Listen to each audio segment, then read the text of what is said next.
누가복음 9장 28절에서 36절입니다. 이 말씀을 하신 뒤에 여덟해좀 되어서 예수께서는 베드로와 요한과 야고보를 데리고 기도하러 산에 올라가셨다. 예수께서 기도하고 계시는데 그 얼굴 모습이 변하고 그 옷이 눈부시게 휘어지고 빛이 났다. 그런데 갑자기 두 사람이 나타나 예수와 더불어 말을 하고 있었다. 그들은 모세와 엘리야였다. 그들은 영광에 쌓여 나타나서 예수께서 예루살렘에서 이루실 일 곧 그의 떠나가심에 대하여 말하고 있었다. 베드로와 그 일행은 잠을 이기지 못해서 졸다가 깨어나서 예수의 영광을 보고 또 그와 함께 서 있는 그 두 사람을 보았다. 그 두 사람이 예수에게서 막 떠나가려고 할 때에 베드로가 예수께 말하였다. 그 두 사람이 선생님, 우리가 여기서 지내는 것이 좋겠습니다. 우리가 초막 셋을 지어서 하나에는 선생님을, 하나에는 모세를, 하나에는 엘리야를 모시겠습니다. 베드로는 자기가 무슨 말을 하는지도 모르고 그렇게 말하였다. 그가 이렇게 말하고 있는데 구름이 일어나서 그 세 사람을 휩쌌다. 그들이 구름 속에 들어가니 제자들은 두려움에 사로잡혔다. 그리고 구름 속에서 소리가 났다. 이는 내 아들이요 내가 택한 자다. 너희는 그의 말을 들으라.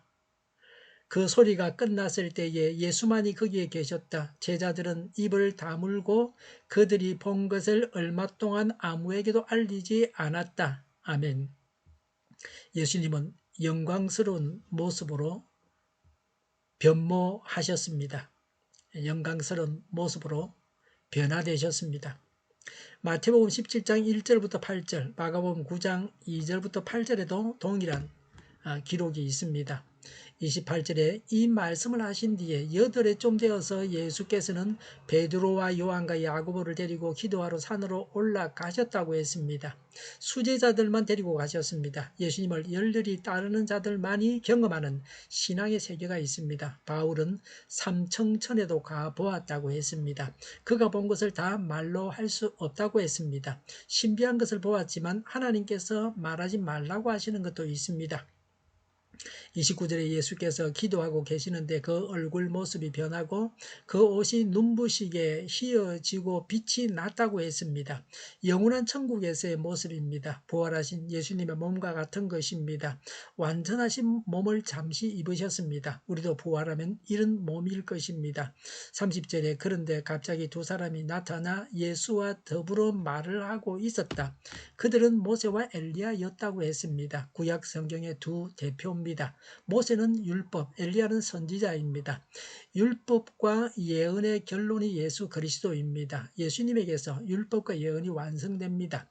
율법과 예언은 예수 그리스도를 가리키고 있습니다. 예수 그리스도를 믿으라고 합니다. 31절에 그들은 영광에 쌓여 나타나서 예수께서 예루살렘에서 이루실 일 곧 그의 떠나가심에 대하여 말하고 있었다고 했습니다. 인류 구속의 대역을 이야기하셨습니다. 우리의 대화의 내용이 무엇입니까? 우리의 관심의 대상이 무엇입니까? 이 변화를 본 사람들은 누굽니까? 32절에 베드로와 그 일행은 잠을 이기지 못해서 졸다가 깨어나서 예수의 영광을 보고 또 그와 함께 서 있는 그 두 사람을 보았다고 했습니다. 졸다가 보았습니다. 비몽사몽간에 보았습니다. 33절에 베드로는 자기가 무슨 말을 하는지도 모르고 그렇게 말하였다고 했습니다. 베드로는 응급결에 말을 했습니다. 정신없이 말을 했습니다. 미처 생각해볼 겨를도 없이 말했습니다. 33절에 그 두 사람이 예수에게서 막 떠나가려고 할 때에 베드로가 예수께 말하였다. 선생님, 우리가 여기에 지내는 것이 좋겠습니다. 우리가 초막셋을 지어서 하나에는 선생님을, 하나에는 모세를, 하나에는 엘리야를 모시겠습니다라고 했습니다. 베드로는 변화산에서 살면 좋겠다고 했습니다. 아예 집을 짓고 여기서 살자고 했습니다. 누구든지 천국에 가면 이 세상에 오려고 하지 않습니다. 왜냐하면 천국은 너무 좋은 곳이기 때문입니다. 34절에 그가 이렇게 말하고 있는데 구름이 일어나서 그 세 사람을 휩쌌다. 그들이 구름 속으로 들어가니 제자들은 두려움에 사로잡혔다고 했습니다. 구름은 하나님의 임재를 상징합니다. 하나님의 임재 앞에서 세 제자들은 두려워 떨었습니다. 35절에 그리고 구름 속에서 소리가 났다고 했습니다. 하늘에서 음성이 들렸습니다. 35절에 이는 내 아들이요 곧 내가 택한 자다라고 했습니다. 간주에는 다른 고대 사본에는 내가 사랑하는 자다라고 했습니다. 예수님은 성령께서 사랑하시는 분이십니다. 성부와 성자는 온전히 하나를 이루십니다. 35절에 너희는 그의 말을 들으라고 했습니다. 예수님의 말씀을 들어야 됩니다. 유대 종교 지도자들은 예수님의 말씀을 듣지 않았습니다. 그렇기 때문에 심판을 면할 수 없습니다. 우리는 예수님의 말씀을 들어야 합니다. 예수님의 말씀을 통해서 성경을 보아야 합니다. 36절에 그 소리가 끝났을 때에 예수만이 거기에 계셨다고 했습니다.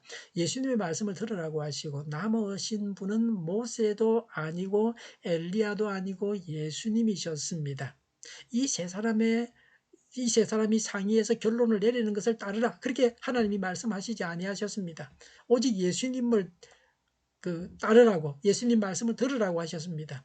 율법과 예언의 결론이 예수님이십니다. 기독교의 핵심은 예수님이십니다. 신비한 체험을 한 사람의 자세가 어떠해야 합니까?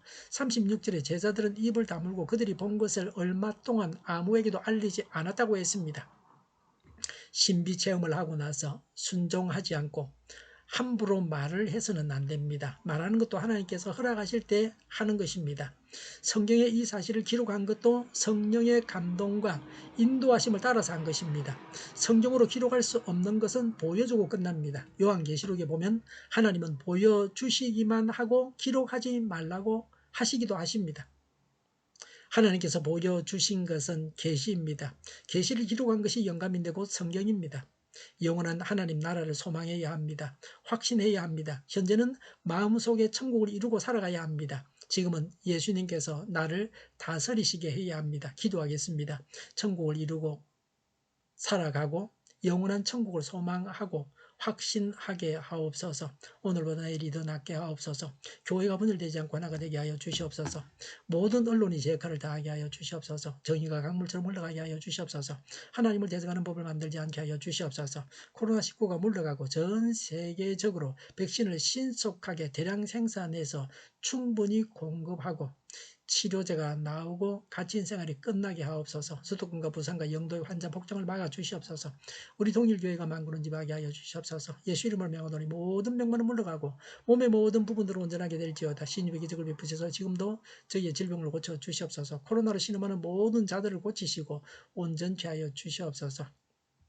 교회와 나라를 고치시고 잘못된 것을 제거해서 성결하게 하여 주시옵소서. 저희와 교회와 나라의 민족을 불쌍히 여겨 주시옵소서. 교회와 나라의 지도자 복을 허락하여 주시옵소서. 하나님께서 기뻐하시는 교회와 나라가 되게 하여 주시옵소서.